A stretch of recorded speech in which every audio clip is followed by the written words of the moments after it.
स्वामी,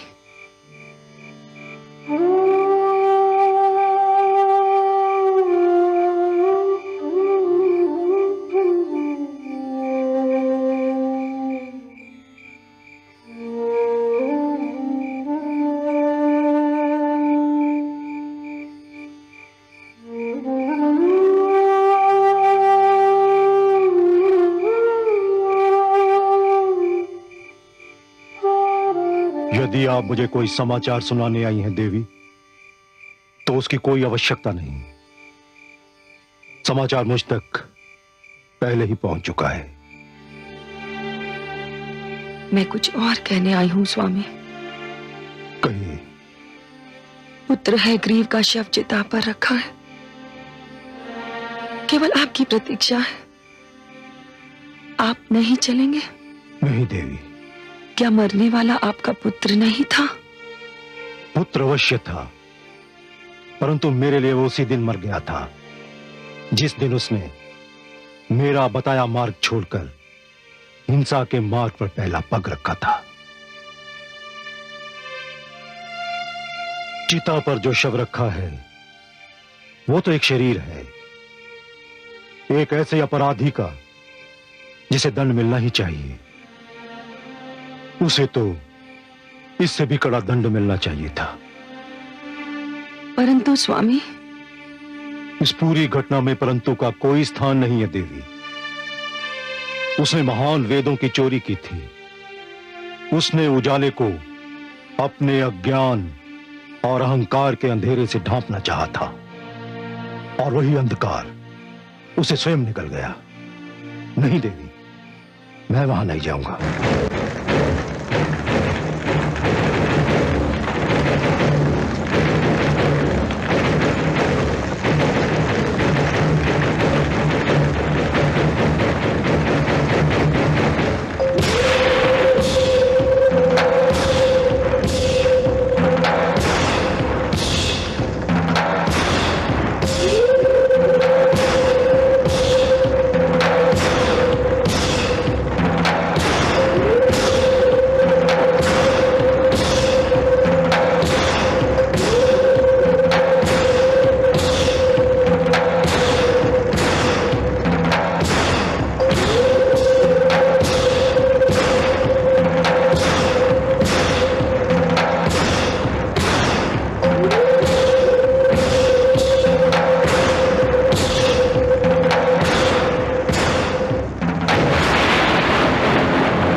कोई साधारण घटना नहीं है।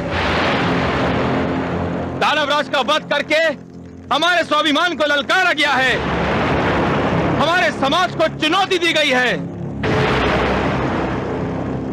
मैं कालकेतु समस्त दानव लोक की ओर से यह चुनौती स्वीकार करता हूं और आप सबके समूह की एक घोषणा करता हूं कि मैं दानवराज हैग्रीव के वध का प्रतिशोध लूंगा। कालकेतु,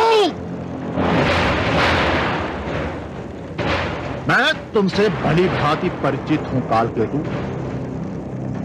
बहुत चतुर समझते हो तुम अपने आप को।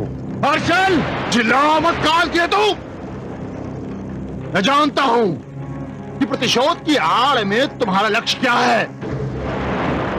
तुम दानवराज हैग्रीव के सिर से गिरा हुआ मुकुट अपने सिर पर रखने का सपना देख रहे हो।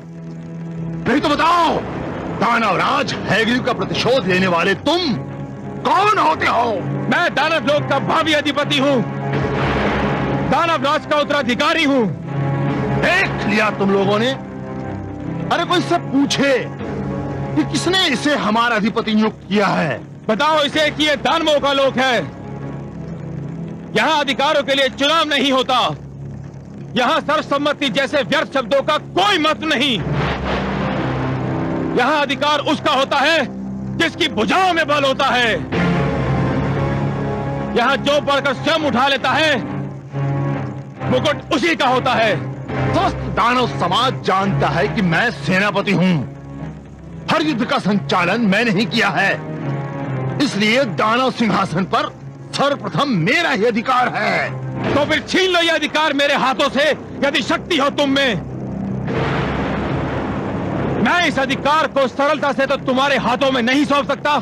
कालकेतु ठीक कह रहे हैं, उनका अधिकार हमारे लिए मान्य है। हम नहीं मानते, हम हर्षल को अपना अधिपति मान चुके हैं। हो जाए निर्णय। ठहरो। अधिकार का झगड़ा मेरे और हर्षल के मध्य हुआ है और इसका निर्णय भी मेरे और हर्षल के मध्य होगा। तुम लोगों को हस्तक्षेप करने की कोई आवश्यकता नहीं। हर्षल, बड़ा गर्व है ना तुमको अपने युद्ध कौशल पर।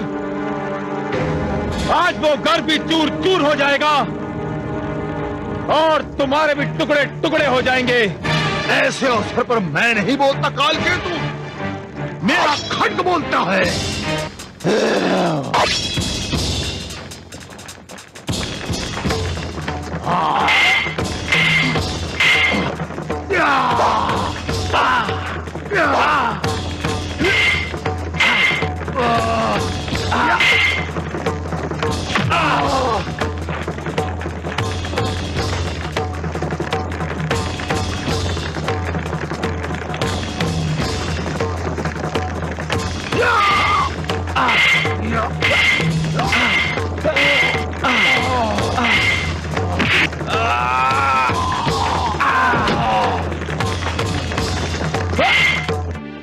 पर मैं तो चाहूंगी अपने पुत्र के अंतिम दर्शन को। आप पिता हैं, आप भावनाओं से ऊपर उठकर उसकी बुराइयों को देख सकते हैं, पर मैं तो मां हूं।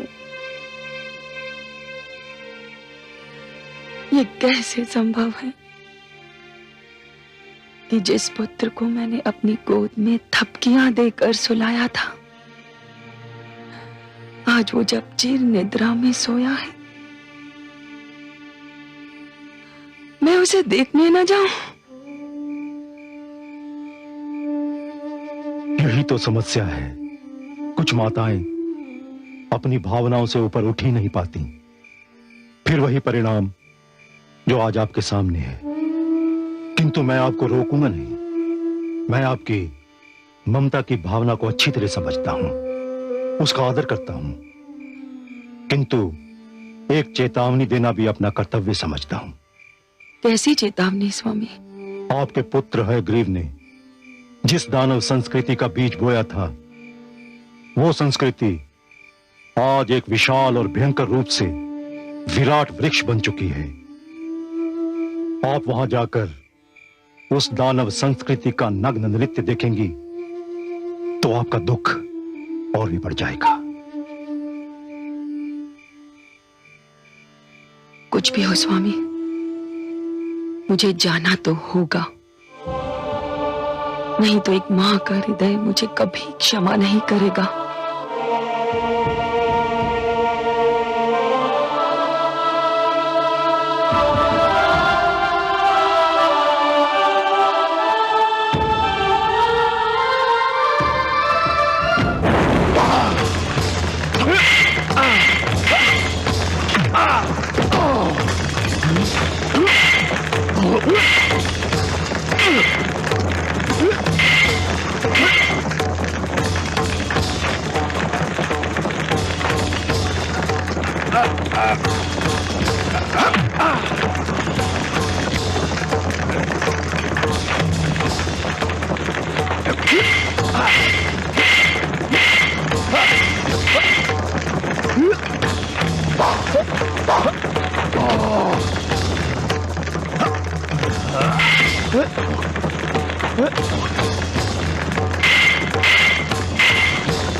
यदि किसी के मन में मेरे विरोध की इच्छा अंगड़ाई ले रही हो तो वो भी आगे आए और अपनी इच्छा पूरी कर ले।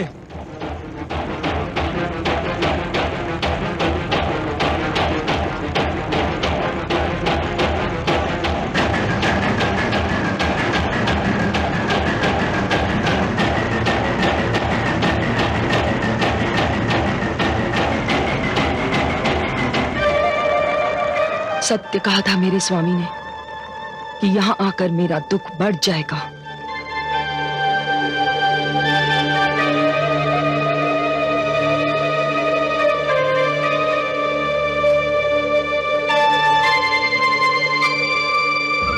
पुत्र, तू इसी संस्कृति को बचाने की बात कर रहा था? क्या यही वो संस्कृति है जिसके लिए तूने देव संस्कृति और मानव संस्कृति का विरोध किया था? देख इस संस्कृति को जो तेरे शव पर अश्रु बहाने के स्थान पर एक दूसरे का रक्त बहा रही है। तेरी मृत्यु का शोक तेरे उत्तराधिकारी के लिए युद्ध में लहूलुहान हो रहा है। धिक्कार है, तुम्हें अपने अधिपति की मृत्यु का दुख नहीं, ये चिंता है कि उसके सिंहासन पर कौन बैठेगा। अब भी समय है, छोड़ दो हिंसा और युद्ध का मार्ग, छोड़ दो अपने झूठे अभिमान को। मत जाओ उस राह पर जिस राह पर रखा हुआ हर पग तुम्हें विनाश से एक पग और निकट कर दे। आज एक माता रो रही है। यदि तुम लोगों ने अपना हट नहीं छोड़ा तो कल सहस्त्रों माताएं मेरी ही भांति रोती रहेंगी। क्षमा करे राजमाता, परंतु आप जो कह रही हैं वो एक साधारण माता के लिए तो उचित है, पर उस राजमाता के लिए नहीं जिसका स्वाभिमानी पुत्र विष्णु के हाथों मारा गया हो। तो तुम्हारे विचार में मुझे क्या करना चाहिए? इस समय तो आपको हमें शपथ दिलानी चाहिए कि हम जब तक दानवराज हैग्रीव के वध का प्रतिशोध न ले चैन से न बैठे। प्रतिशोध? कैसा प्रतिशोध? क्या प्रतिशोध करके तुम मेरे पुत्र के ठंडे शरीर में जीवन की गर्मी लौटा सकते हो? मैं जानती हूं कि प्रतिशोध से तुम्हारा तात्पर्य क्या है। प्रतिशोध के नाम पर तुम इन लोगों के मन में घृणा का विष घोल रहे हो, क्योंकि तुम्हारे जैसे लोग केवल घृणा फैलाकर ही सत्ता प्राप्त कर सकते हैं। नहीं राजमाता, घृणा मैं नहीं फैला रहा हूं, घृणा फैला रहे हैं देवलोक के वासी, वो देवता जिनसे हमारी शक्ति देखी नहीं जाती, हमारी उन्नति जिनकी आंखों में कांटों के समान खटकती है। वही सदा हमारे विरुद्ध पक्षपात करते हैं, हमें नीचा दिखाने का अवसर ढूंढते हैं। कालकेतु सत्य कह रहे हैं, देवता पक्षपाती हैं। हम देवताओं को इस पक्षपात का दंड देंगे। हम कालकेतु के साथ हैं। देवलोक पर आक्रमण होगा।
सच्चिदानंद, दानवों ने देवलोक पर आक्रमण की पूरी तैयारी कर ली है।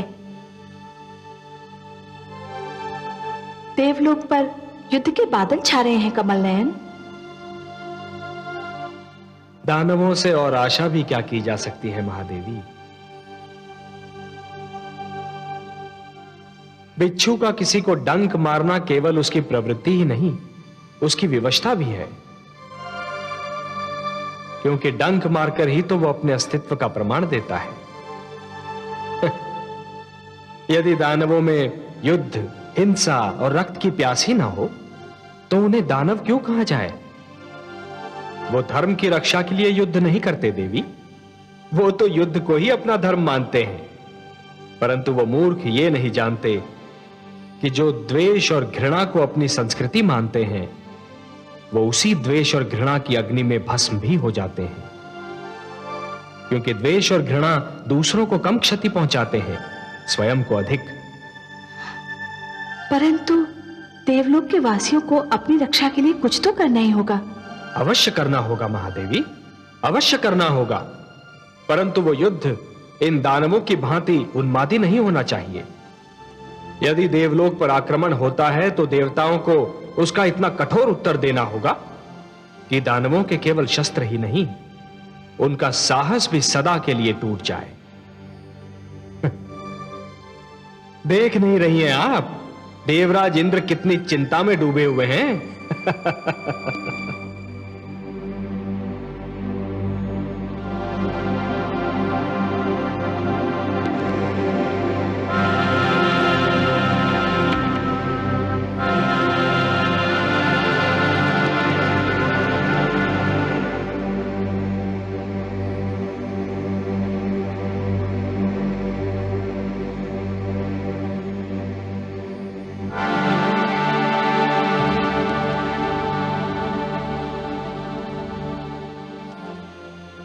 देवलोक के स्वामी किस चिंता में खोए हुए हैं कि उन्हें मेरे आने का ज्ञान तक नहीं?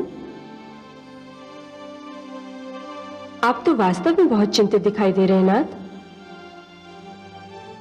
माना कि दानव अपनी शक्ति बढ़ा रहे हैं, पर अभी उनकी शक्ति इतनी अधिक नहीं बढ़ी कि आपको चिंता में डाल दें। वो पहले भी आपसे टकरा चुके हैं और उसका परिणाम भी देख चुके हैं। क्या आप उनके संभावित आक्रमण से चिंतित हैं? नहीं देवी, चिंता मुझे उसकी नहीं जो दिखाई दे रहा है और होने वाला है। चिंता मुझे उसकी है जो दिखाई नहीं दे रहा है पर होने वाला अवश्य है। बस ये ज्ञात नहीं कि क्या होने वाला है और कब होने वाला है। स्वामी, मैं समझी नहीं, आप किस घटना की बात कर रहे हैं? दानव युद्ध की तैयारी कर रहे हैं, मुझे दिखाई दे रहा है। उनका आक्रमण होने वाला है, मैं जानता हूं। पर एक और संकट है देवी जो दिखाई नहीं दे रहा है, पर न जाने कब क्या रूप धारण कर ले। आपका संकेत किस संकट की ओर है नाथ? एक ऐसा संकट जिसको कुछ परिस्थितियों ने जन्म दिया था, कुछ ऐसी परिस्थितियां जो हमने जानबूझकर नहीं उत्पन्न की थी। मैं अब भी नहीं समझी देव। इस संकट का जन्म उस समय हुआ था देवी जब हम देवताओं ने सर्वसम्मति से बृहस्पति देव को अपना गुरु चुना था। उस समय हमें इस सत्य का हल्का सा भी ज्ञान नहीं था कि गुरु शुक्राचार्य जैसे महान ज्ञानी और महातपस्वी भी अपने मन में देवताओं के गुरु चुने जाने की इच्छा पाल रहे हैं, बृहस्पति को चुनने की धुन में और उनके नाम पर सर्वसम्मति हो जाने की प्रसन्नता में हम शुक्राचार्य की इच्छाओं की चाप न सुन सके। परिणाम यह हुआ कि वो हम पर क्रोधित हो गए और उन्होंने दानवों का गुरु बन जाना स्वीकार कर लिया। हां देवी, निराशा जब क्रोध में बदलती है तो उसका पहला आक्रमण विवेक पर होता है। गुरु शुक्राचार्य का निर्णय भी निराशा और क्रोध का परिणाम था। उसमें विवेक से अधिक अपमान और मानहानि की प्रतिक्रिया अपना रंग दिखा रही थी। बुद्धिमान व्यक्ति जब बुरा होता है तो वो देश, काल, समाज सबके लिए घातक सिद्ध होता है। पर अब तो जो होना था वो हो चुका। यदि होने वाला हो चुका होता तो मुझे चिंता क्यों होती देवी? चिंता तो यही है कि क्या होगा और कब होगा। दानव अपनी शारीरिक और भौतिक शक्ति के बल पर लड़ते हैं, उन्हें परास्त करना कठिन नहीं। पर शुक्राचार्य का शस्त्र उनका मस्तिष्क है। वो विद्वान है और विद्वान का अहंकार चोट खाता है तो घायल नाग की भांति घातक होता है, जो न जाने कब किधर से आक्रमण करके। शुक्राचार्य का अहंकार मेरे लिए ऐसा प्रश्न चिन्ह है जो चिंता को जन्म देता है, उत्तर नहीं बताता।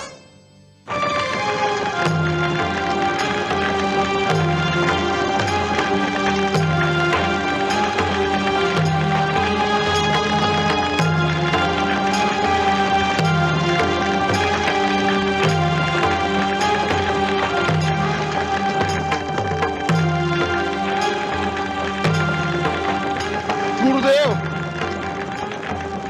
गुरुदेव, गुरुदेव, गुरुदेव, गुरुदेव, गुरुदेव। किसने की तुम्हारी ये दशा? काल केतु ने गुरुदेव। दानवराज हैग्रीव के वध का समाचार सुनते ही उसने राज सिंहासन हथियाने के लिए षड्यंत्र किया था और अपने को साथी भी बना लिए थे। मैंने उसे ललकारा, जिसका यह परिणाम हुआ है गुरुदेव। काल केतु सदा ही महत्वाकांक्षी और सत्ता का लोभी रहा है। तुम्हें उससे नहीं भिड़ना चाहिए था, तुम्हें मेरे पास आना चाहिए था। इसका अवसर ही नहीं मिला गुरुदेव।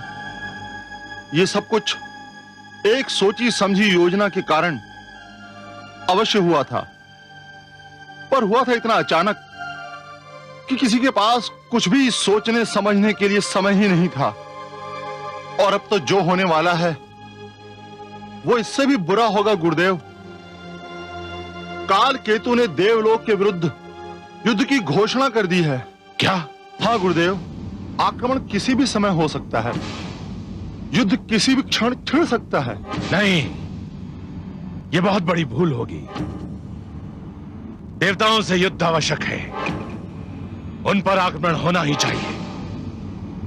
मुझे स्वयं देवताओं से अपने अपमान का प्रतिशोध लेना है, पर उसके लिए समय और स्थान मैं चुनूंगा। परंतु काल केतु तो युद्ध का निर्णय ले चुका है गुरुदेव। उसे रोकना होगा, उसे बताना होगा कि अंधेरे में उठाए हुए पग के बारे में कोई नहीं जानता कि वो समतल भूमि पर पड़ेगा या किसी गड्ढे में।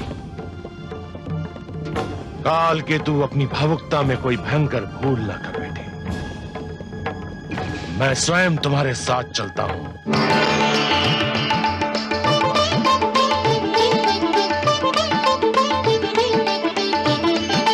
देवराज, देवराज, देवराज, देवराज। क्या बात है चित्ररथ? दानवों की सेनाएं देवलोक पर आक्रमण करने के लिए चल पड़ी हैं। दानव काल केतु अपनी सेना का संचालन कर रहा है। उसने देवलोक को तहस नहस करने की शपथ ली है। हमारी सेना आपके आदेश की प्रतीक्षा कर रही है। दानवों की सेना देवलोक की सीमा से कुछ ही दूरी पर है। नहीं, हम दानव सेना को अपनी सीमा में पग भी नहीं धरने देंगे। युद्ध उन्हीं के क्षेत्र में होगा। दानवों की महत्वाकांक्षा बढ़ती जा रही है। हैग्रीव के वध से उन्होंने कोई सीख नहीं ली। मैं स्वयं अपनी सेना का संचालन करूंगा। आओ मेरे साथ।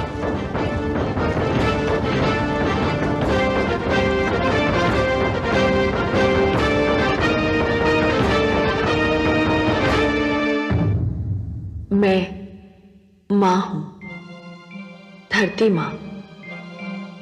दानवराज हैग्रीव का वध भी दानवों को सद्बुद्धि न दे सका। होना तो ये चाहिए था कि दानव समझ लेते कि जिस अज्ञान के कारण हैग्रीव को अपने प्राणों से हाथ धोना पड़ा, वो अज्ञान उन्हें भी उसी अंत तक पहुंचा सकता है। परंतु विनाश काले विपरीत बुद्धि, उन्होंने देवताओं के विरुद्ध युद्ध की घोषणा कर दी।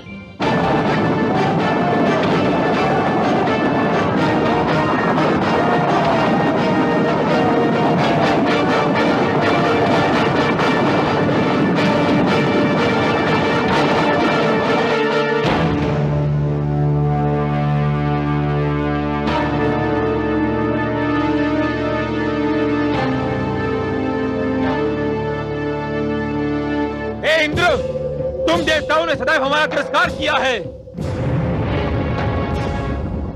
तुम्हारे मन में हमारे प्रति घृणा और द्वेष का भंडार भरा है। तुम समझते हो उन्नति और समृद्धि पर केवल तुम्हारा अधिकार है, क्योंकि तुम हमसे श्रेष्ठ हो। परंतु आज तुम्हें ज्ञात हो जाएगा कि हम दानव कभी तुम्हारा प्रभुत्व स्वीकार नहीं करेंगे। आज हम तुम्हारा घमंड चूर चूर कर देंगे। हे दानवों, आगे बढ़ो और देव सेना को उनकी सीमा के भीतर खदेड़ दो। सुनो कालकेतु, तुमने सदैव हिंसा, युद्ध और व्यभिचार में रुचि दिखाई है। तुम सदैव असत्य और अधर्म के मार्ग पर चलते रहे हो और हम सदैव सत्य और धर्म का पालन करते रहे हैं। इतिहास साक्षी है कि सत्य असत्य पर और धर्म अधर्म पर विजय पाता रहा है और आज भी यही इतिहास दोहराया जाएगा। वीरों, इन दानवों को आज ऐसी पराजय दो, ये युद्ध का नाम तक भूल जाए। अभी इन दानवों ने हमारे वज्र का प्रभाव नहीं देखा है। आक्रमण करो, आक्रमण करो।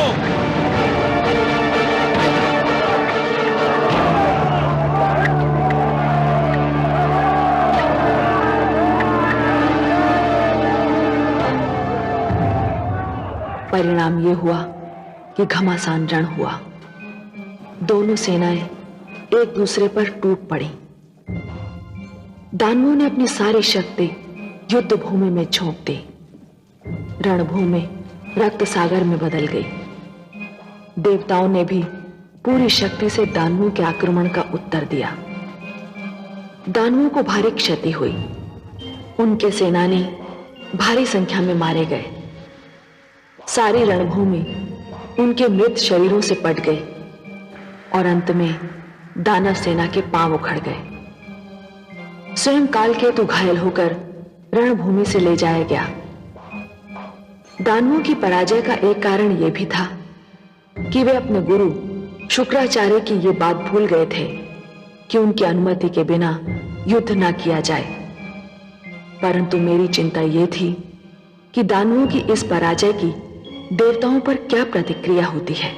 देवराज इंद्र की जय, देवराज इंद्र की जय, देवराज इंद्र की जय, देवराज इंद्र की जय, देवराज इंद्र की जय, देवराज इंद्र की जय, देवराज इंद्र की जय, देवराज इंद्र की जय, देवराज इंद्र की जय, देवराज इंद्र की जय। विजयश्री की बधाई हो देवराज। विजय तो हमारे चरणों में उसी समय झुक गई थी जब हमने युद्ध भूमि में पांव धरा था। उसे तो हम अपने साथ लेकर गए थे। युद्ध तो केवल औपचारिकता निभाने के लिए हुआ था। युद्ध तो युद्ध होता है नाथ। जब तक आपको विजय नहीं प्राप्त हुई थी मेरा मन कांप रहा था। आप नारी हैं ना, इसलिए भयभीत हो रही थी। हमने दानवों को ऐसी करारी पराजय देने का निश्चय कर लिया था कि वो फिर कभी युद्ध करने का साहस न करे। हमारा निश्चय सफल हुआ। दानव भूल गए थे कि वो किसी साधारण देवता से नहीं, देवराज इंद्र से टकराने जा रहे हैं। अब देवराज इंद्र का नाम सुनते ही उनके शरीर में कपकपी दौड़ जाया करेगी। देवराज इंद्र की यह विजय उनकी आने वाली 7 पीढ़ियां भूल नहीं पाएंगी। मैं महान हूं देवी, मैं महान हूं। बोल बड़ा मत बोलिए, जाने कब क्या हो। बहुत करे अभिमान जो अपना आपा खो। जीत हार संसार में है ईश्वर के हाथ।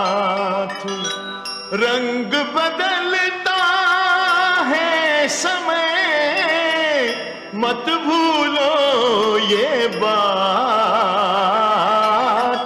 मत भूलो ये बात। जो सुनेगा ये पुराण पाएगा सुख और ज्ञान, पाएगा सुख और ज्ञान। कर्म को